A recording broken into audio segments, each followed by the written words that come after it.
Hello दोस्तों, कैसे हैं आप लोग। करेंट अफेयर्स टुडे का आज 43 एपिसोड आप लोगों के बीच लेके आया हूं, जिसमें आज का जो टॉपिक है वह देखेंगे अंतर्राष्ट्रीय संबंध से संयुक्त राष्ट्र सुरक्षा परिषद। दोस्तों, हम लोगों ने पिछले जितने भी एपिसोड है उसमें क्या है कि प्रशासनिक जो घटनाक्रम है वो देख लिया, आर्थिक घटनाक्रम है वो देख लिए हुए हैं। अब देखते हैं अंतर्राष्ट्रीय संबंध से। दोस्तों, अगर आप मेरे चैनल पे पहली बार अगर इस वीडियो को देख रहे हैं तो आपको बता दूं कि यह दृष्टि के द्वारा मैगजीन दिए जाते हैं, जिसमें विभिन्न जितने भी क्षेत्र हैं सभी के जो करेंट अफेयर्स में जो घटनाएं चल रहती है, मुद्दाएं जो होती है, जो चर्चा में रहती है, उस सभी का सार रहता है इस मैगजीन में। यह दृष्टि के द्वारा दिया जाता है मैगजीन, जिसमें करेंट अफेयर से मतलब रिलेटेड जितनी भी टॉपिक है, ठीक है, सभी का यह सार है। और जितने भी न्यूज़पेपर हो गए और भी कई सारे जो सोर्सेज हैं करंट अफेयर्स का, सभी का इसमें वो सार दिया गया है, ठीक है। तो अगर आप यूपीएससी तथा विभिन्न स्टेट पीएसएस की तैयारी करते हैं और आप एक बेहतर प्लेटफॉर्म जो करंट अफेयर्स के लिए जुड़ना चाहते हैं, तो इस चैनल आपके लिए एक अच्छा स्कोप है ना। क्योंकि यह चैनल पे आपको हम दृष्टि के द्वारा जो प्रति मंथ मैगजीन दिए जाते हैं उसका वीडियो अपलोड करते रहेंगे प्रतिदिन, ठीक है। तो बात यह है कि ये जो है ना कि अगर चाहते हैं कि आप ये दृष्टि का ये मैगजीन जो है वो खरीदना चाहते हैं तो आपको मार्केट में नहीं मिलेगा, क्योंकि आप देख सकते हैं कि यहाँ पे नॉट फॉर सेल है, ठीक है। तो यह जो है सिर्फ दृष्टि के स्टूडेंट को ही दिया जाता है, ठीक है। तो हम चाहते हैं कि आप लोग भी इससे वंचित न रहे, क्योंकि जो यूपीएससी के या विभिन्न स्टेट पीएससी के जो टॉपर होते हैं हिंदी माध्यम के, उनका कहना है कि वह दृष्टि के द्वारा जो मैगजीन दिए जाते हैं उसके वो रेगुलर पाठक रहे हैं और उसको बहुत ज़्यादा फायदा हुआ है, ठीक है। उनकी तैयारी में बहुत ज़्यादा फायदा किया है ये। और आपको अगर वीडियो देखेंगे तो आपको जरूर फायदा होगा, क्योंकि आप देखेंगे कि अब जैसे कि है कि संयुक्त राष्ट्र सुरक्षा परिषद, अगर आप प्रीलिम्स के तैयारी की व्यू से कर रहे हैं तो वहां से भी हो जाएगा आपका, यहाँ देख सकते हैं। और मेंस के व्यू से भी तैयारी करते हैं तो इससे तो आपको दोनों को साथ में लेकर चलना होगा, ठीक है। और अपडेटेड भी रहना होगा, जिससे हम रेगुलर अगर सिर्फ सुन लेते हैं वीडियो को तो आपके लिए फायदा रहेगा, ठीक है। तो आप वीडियो को जरूर रेगुलर देखें और चैनल पे नए हैं तो चैनल को जरूर सब्सक्राइब कर ले, जिससे प्रतिदिन आपको वीडियो उपलब्ध रहेगा आपके यूट्यूब चैनल खोलते ही।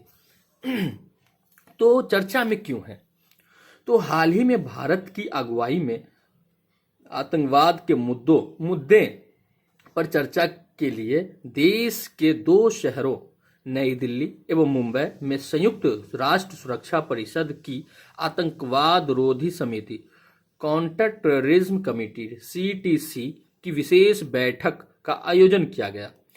तो ये चर्चा का विषय है, यानी चर्चा में है। तो क्यों चर्चा में है, इन सभी बातों को आज की इस वीडियो में देखेंगे। इसमें कौन कौन सी प्रमुख बिंदु है, बैठक की परिणाम क्या निकला, और यहाँ जो देखे हैं कि संयुक्त राष्ट्र सुरक्षा परिषद यह है क्या, ठीक है, ये किस तरह से काम करता है और इससे चुनौतियां क्या क्या आ सकती है और आवश्यकता एवं महत्व क्या है इसकी, और आतंकवाद को रोकने के लिए किस तरह के प्रयास किए जा रहे हैं और वैश्विक प्रयास किस तरह से है, भारत में किस तरह से प्रयास किए जा रहे हैं इसका, इन सभी बातों को आज के इस वीडियो में देखेंगे।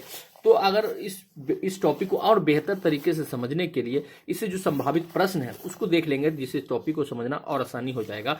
तो कह रहा है क्या कि वैश्विक स्तर पर आतंकवाद की समस्या से निपटने में संयुक्त राष्ट्र सुरक्षा परिषद की भूमिका पर चर्चा करते हुए इससे जुड़ी चुनौतियों एवं समाधान के संभावित विकल्पों पर चर्चा कीजिए, ठीक है। आपको सुन लिए होंगे। अब चलते हैं इस टॉपिक को अच्छे से समझने। अब इसमें प्रमुख बिंदु क्या है, तो पहला पॉइंट है कि वर्ष 2001 में यूएनएससी सीटीसी की स्थापना के बाद से भारत में इसकी पहली ऐसी बैठक आयोजित की गई है ना। संयुक्त राष्ट्र में भारत की अस्थायी प्रतिनिधि 2022 के लिए सीटीसी के अध्यक्ष के रूप में कार्य करता है। अगला पॉइंट है कि भारत द्वारा इस बैठक के 2 चरणों का आयोजन आतंकवादी घटनाओं से प्रभावित 2 शहरों नई दिल्ली दिसंबर 2001 एवं मुंबई नवंबर 2008 करते हुए इस पर पुनः विश्व का ध्यान आकर्षित करने का प्रयास किया गया है। जो भारत में नई दिल्ली और मुंबई शहर में जो 2 आतंकवादी घटनाएं घटी, जो नई दिल्ली में दिसंबर 2001 में और मुंबई में नवंबर 2008 में जो घटनाएं घटी, उसको पुनः याद के रूप में इस बैठक को कराया जा रहा है, जिससे सभी पूरे देश को इस घटना की मतलब से आकर्षित कराया जाए और टेररिज्म के मतलब क्या है कि आतंकवाद के निपटान के लिए कुछ सोचा जाए। ठीक है, तो उसके बाद देखते हैं कि इस बैठक की थीम या विषय क्या है। तो आतंकवादी उद्देश्यों के लिए नई एवं उभरती प्रौद्योगिकियों के उपयोग का मुकाबला करना तथा इसके तहत आतंकवाद में क्रिप्टो करेंसी और ड्रोन के उपयोग के माध्यम से आतंक वित्त पोषण की समस्या पर भी चर्चा की गई है। उसके बाद देखते हैं कि बैठक की परिणाम क्या आ सकता है। तो भारत ने UNSCCTC की बैठक में विचार करने हेतु 5 बिंदु प्रस्तुत किए हैं, जो निम्नलिखित है, जिसमें हम देखते हैं क्या, आप देखिए, आपको पता है ये बहुत इंपॉर्टेंट है एक लेके माने तो, कि आपको ये अगर मेंस में पूछ देगा तो आप कैसे लिखेंगे, तो ये सब बातें आपको लिए क्या एक इम्पोर्टेंट है, तो आप जरूर इसको ध्यान से सुने। आतंक वित्त पोषण का मुकाबला करने के लिए प्रभावी और निरंतर प्रयास। अगला पॉइंट है कि संयुक्त राष्ट्र के प्रयासों को वित्तीय कार्रवाई कार्यबल FATF जैसे अन्य मंचों के साथ समन्वित करने की आवश्यकता। अगला पॉइंट है कि सुनिश्चित करें कि सुरक्षा परिषद की प्रतिबंध व्यवस्था राजनीतिक कारणों से अप्रभावी न रह जाए।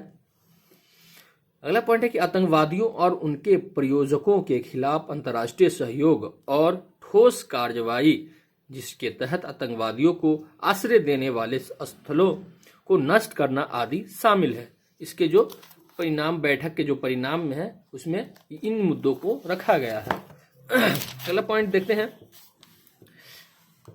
कि इन संबंधों को पहचानने और हथियारों और अवैध मादक पदार्थों की तस्करी जैसे अंतर्राष्ट्रीय संगठित अपराध के साथ आतंकवाद की साठगांठ को तोड़ने के लिए बहुपक्षीय प्रयासों को मजबूत करें।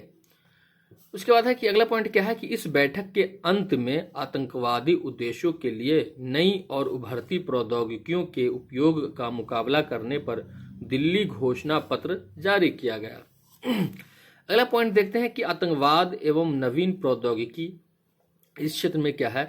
तो इस घोषणा पत्र में सभी देशों ने आतंकवादी समूहों द्वारा नई प्रौद्योगिकियों, इंटरनेट, फिनटेक एवं सोशल मीडिया के उपयोग पर चिंता व्यक्त करते हुए आतंकवाद रोधी प्रयासों में तकनीकी नवोन्मेष की आवश्यकता को रेखांकित किया। उसके बाद है अगला पॉइंट कि आधुनिक हथियार। ठीक है, तो इस बैठक में सदस्य देशों ने आतंकवादियों द्वारा महत्वपूर्ण बुनियादी ढांचे को लक्षित करने एवं मादक पदार्थ व हथियारों की तस्करी के लिए मानव रहित हवाई प्रणालियों अनमैनेड एरियल सिस्टम UAS के बढ़ते वैश्विक दुरुपयोग पर चिंता व्यक्त की है। उसके बाद कहते हैं कि आवश्यकता एवं महत्व क्यों पड़ी है। तो पहला पॉइंट है कि भारत वर्तमान में वर्ष 2022 के लिए संयुक्त राष्ट्र सुरक्षा परिषद की आतंकवाद विरोधी समिति का अध्यक्ष है। ठीक है, तो अगर क्वेश्चन में अगर पूछा जाए कि संयुक्त राष्ट्र सुरक्षा परिषद की आतंकवाद विरोधी समिति के भारत अध्यक्ष कब है, किस वर्ष रहा, ठीक है, प्रथम मर्तबा, तो ये प्रथम मर्तबा है जो 2022 में भारत इसके प्रथम अध्यक्ष हैं। ठीक है, किसके, तो संयुक्त राष्ट्र सुरक्षा परिषद की आतंकवाद विरोधी समिति के। ठीक है, उसके बाद देखते हैं साथ ही दिसंबर 2022 संयुक्त राष्ट्र सुरक्षा परिषद ने भारत की 2 वर्षीय अस्थायी सदस्यता का अंतिम माह होगा। ऐसे में इस बैठक के माध्यम से आतंकवाद के विरुद्ध वैश्विक समर्थन को मजबूत करना बहुत ही आवश्यक है। अगला पॉइंट है कि हाल ही में रूस यूक्रेन संघर्ष की शुरुआत के बाद वैश्विक स्तर पर आतंकवाद के मुद्दे पर आवश्यक ध्यान नहीं दिया जा सका। उसके बाद अगला पॉइंट है कि आतंकवाद की वैश्विक चुनौतियों के बावजूद भी भारत वर्ष 2008 के मुंबई आतंकी हमलों के कई आरोपियों को सजा दिलाने में असफल रहा। ठीक है, उसका चुनौतियां क्या क्या आ सकती है भारत के साथ, वो हम देखेंगे कि अंतर्राष्ट्रीय सहयोग का अभाव क्या है कि अमेरिका ने आतंकवाद पर भारत के साथ कई मामलों में सहयोग किया और मुंबई आतंकी हमले के साजिशकर्ता डेविड हेडली और तहव्वुर राना को दोषी ठहराया, लेकिन उन्हें प्रत्यापित करने से इनकार कर दिया। अगला पॉइंट है कि इसके अतिरिक्त चीन ने यूएनएससी 1267 आतंकी सूची में लश्कर के नेताओं को नामित करने के प्रयासों सहित भारत के कम से कम 5 प्रस्तावों को वीटो किया गया।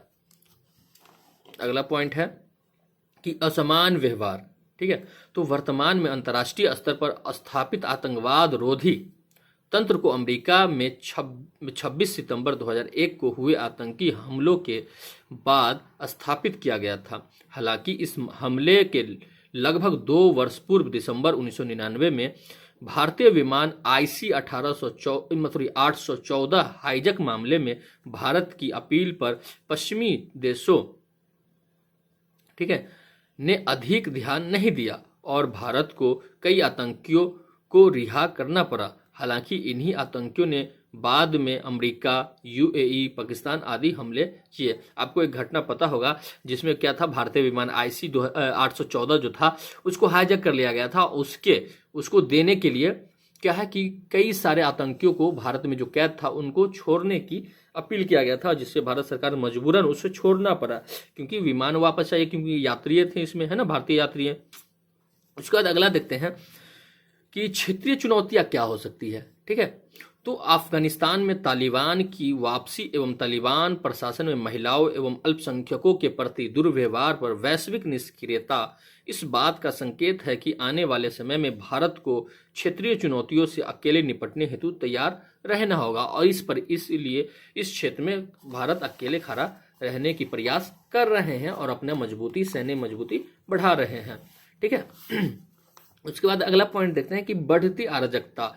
रूस यूक्रेन संघर्ष को लेकर बढ़ता वैश्विक ध्रुवीकरण न केवल आतंकवाद से ध्यान हटा रहा है बल्कि आतंकवाद को परिभाषित करने वाली रेखाओं को भी धुंधला कर रहा है। ठीक है, उसके बाद अगला देखते हैं कि जैविक हथियार। जिस तरह से अभी के समय में जैविक हथियार बहुत ही ज़्यादा खतरनाक है। ठीक है, परमाणु हथियार से भी ज़्यादा अगर खतरनाक माना जाए तो जैविक हथियार है। वो कैसे हैं ये देखते हैं कि कोविड-19 महामारी के बाद वायरस और वेक्टर को उत्परिवर्तित करने के लिए बायो वायर फेरर ठीक है और गेन ऑफ फंक्शन GOF अनुसंधान के उपयोग के बारे में चिंताएं बढ़ गई है, जिन्हें लक्षित आबादी में छोड़ा जा सकता है। और यह ऐसी जैविक हथियार है कि अगर छोड़ भी दिया जाए तो किसी को पता नहीं चलेगा और मात्र रातों रात में या दिनों दिन में जब छोड़ा जाएगा उसको 1 घंटा या 2 घंटे के बाद पूरे उस एरिया को तबाह बर्बाद कर देगा। ऐसी होती है जैविक हथियार। ठीक है, तो कह रहे ना कि बिना दर्द के ऐसा दर्द देता है ना कि मतलब याद करने वाली होती है। इसलिए जैविक हथियार बहुत ज़्यादा खतरनाक है, अभी परमाणु हथियार से भी ज़्यादा माना जाता है। उसके बाद है कि आतंकवाद रोकने हेतु क्या प्रयास किए जा रहे हैं। ठीक है, तो राष्ट्रीय जांच एजेंसी NIA जो है ना, भारत सरकार द्वारा आतंकवादी घटनाओं से निपटने के लिए राष्ट्रीय जांच एजेंसी की स्थापना की गई थी, जिसने जनवरी 2009 से कार्य करना प्रारंभ किया। उसके बाद अगला है कि राष्ट्रीय खुफिया ग्रिड NATGRID नेशनल है ना, नेशनल जो है खुफिया जो ग्रिड है उसको जो वास्तविक समय के डेटा के साथ अप्रवास बैंकिंग, व्यक्तिगत करदाताओं, हवाई और ट्रेन यात्रा जैसी वर्गीकृत जानकारी की पहुंच के माध्यम से संदिग्ध गतिविधियों को ट्रैक करने और आतंकवादी हमलों को रोकने के लिए एक मजबूत तंत्र के रूप में परिकल्पित किया गया है। उसके बाद अगला पॉइंट देखते हैं कि नौसेना ने भारत के विस्तारित समुद्र तट पर निगरानी रखने के लिए एक संयुक्त अभियान केंद्र का गठन किया। ठीक है, उसके बाद देखते हैं कि संयुक्त राष्ट्र सुरक्षा परिषद की आतंकवाद रोधी समिति जो है UNSCTC। ठीक है, तो ये क्या है, तो देखते हैं कि संयुक्त राष्ट्र सुरक्षा परिषद की आतंकवादी रोधी समिति की स्थापना सुरक्षा परिषद के प्रस्ताव 1373 2001 द्वारा की गई थी, यानी 2001 में की गई थी। गौरतलब है कि UNSC के प्रस्ताव 1373 को संयुक्त राज्य अमेरिका में 11 सितंबर के आतंकवादी हमलों के मद्देनजर 28 सितंबर 2001 को सर्वसम्मति से अपनाया गया था। उसके बाद अगला पॉइंट है कि इस समिति ने यूएनएससी के सभी 15 सदस्य देश शामिल होते हैं। 5 अस्थायी सदस्य चीन, फ्रांस, रूसी संघ, यूनाइटेड किंगडम और संयुक्त राज्य अमेरिका तथा 2 वर्ष के कार्यकाल के लिए चुने गए 10 अस्थायी सदस्य जिसमें भारत भी शामिल है। अगला पॉइंट देखते हैं कि यह समिति प्रत्येक सदस्य देश के साथ सीधे संवाद के माध्यम से प्रस्ताव 1373 के कार्यान्वयन की निगरानी करती है, जिसमें देशों से स्थानीय एवं वैश्विक आतंकवादी गतिविधियों का मुकाबला करने के लिए सदस्य देशों से अपनी कानूनी और संस्थागत क्षमता बढ़ाने व सामूहिक कार्यवाही हेतु समन्वय बढ़ाने आदि सुधारों को लागू करने का आह्वान किया गया है। अगला पॉइंट है कि यह समिति देशों की नियमित रिपोर्टों का विश्लेषण करती है और देशों को सीटीसी के संकल्पों का पालन करने के लिए आवश्यक सुझाव देती है। समिति के इस कार्य में सहयोग के लिए वर्ष 2004 में आतंकवाद विरोधी समिति कार्यकारी निदेशालय यानी counter terrorism committee executive director CTED की स्थापना की गई थी। सीटीईडी की स्थापना कब की गई थी? 2004 में। उसके बाद है कि वैश्विक प्रयास क्या है, जैसे हमारा भारत को जो प्रयास था वो। उसके बाद विश्व स्तर पर क्या है, तो आतंकवाद विरोधी संयुक्त राष्ट्र कार्यालय यूएनओसीटी है ना, आतंकवाद और हिंसक उग्रवाद को रोकने और उसका मुकाबला करने के लिए संयुक्त राष्ट्र के दृष्टिकोण का नेतृत्व एवं समन्वय करता है। उसके बाद अगला है पॉइंट कि यूएनओसीटी के तहत यूएन काउंटर टेररिज्म सेंटर है ना, आतंकवाद के खिलाफ लड़ाई में अंतर्राष्ट्रीय सहयोग को बढ़ावा देता है और वैश्विक आतंकवाद विरोधी रणनीति को लागू करने में सदस्य राज्यों का समर्थन करता है। अगला पॉइंट है कि मादक पदार्थों और अपराध पर संयुक्त राष्ट्र कार्यालय यूएनओडीसी का मिशन दुनिया का ड्रग्स, अपराध, भ्रष्टाचार और आतंकवाद से सुरक्षित बनाकर वैश्विक शांति और सुरक्षा, मानवाधिकार और विकास में योगदान देना। ठीक है। उसके बाद अगला पॉइंट है कि financial action task force FATF जो विश्व स्तर पर इस तरह से काम किए जा रहे हैं टेररिज्म के लिए। FATF वैश्विक स्तर पर धन शोधन और आतंकवादी वित्त पोषण की निगरानी करता है। उसके बाद आगे की राह क्या है, तो संयुक्त राष्ट्र सुरक्षा परिषद के सभी सदस्यों एवं अन्य हितधारकों को ड्रोन, क्रिप्टोकरेंसी आदि उभरती प्रौद्योगिकियों के उपयोग को विनियमित करने पर वैश्विक सहमति बनाना बहुत ही आवश्यक है। अगला पॉइंट है कि वैश्विक असमानता, भोजन और ऊर्जा की कमी, जलवायु परिवर्तन एवं महामारियां आने वाले समय में विश्व में संघर्ष एवं अस्थिरता के प्रमुख कारण बन सकते हैं। ऐसे में इन चुनौतियों से निपटने हेतु सहयोग को बढ़ावा देने पर विशेष ध्यान देने की आवश्यकता है। अगला पॉइंट है कि वर्ष 2023 में शंघाई सहयोग संगठन SCO और G20 के अध्यक्ष के रूप में भारत के लिए आतंकवाद के विरुद्ध वैश्विक प्रयासों को एकीकृत करने का प्रयास करना चाहिए। तो आज का यह टॉपिक यहीं पे कंप्लीट होता है। ठीक है दोस्तों, अगर अच्छा लगा है तो अपने दोस्तों को भी शेयर करें जिससे उसे भी फायदा हो जाए। और अगर आप चैनल पे नए हैं तो चैनल को जरूर सब्सक्राइब कर ले, जिससे मेरा हम जो रेगुलर वीडियो डालते हैं, अपलोड करते हैं यूट्यूब पे, वो आप तक पहुंचता रहे हमेशा और आप इसका फायदा लेते रहें। तो आज के लिए इतना ही, मिलते हैं नेक्स्ट एपिसोड में। जय हिंद।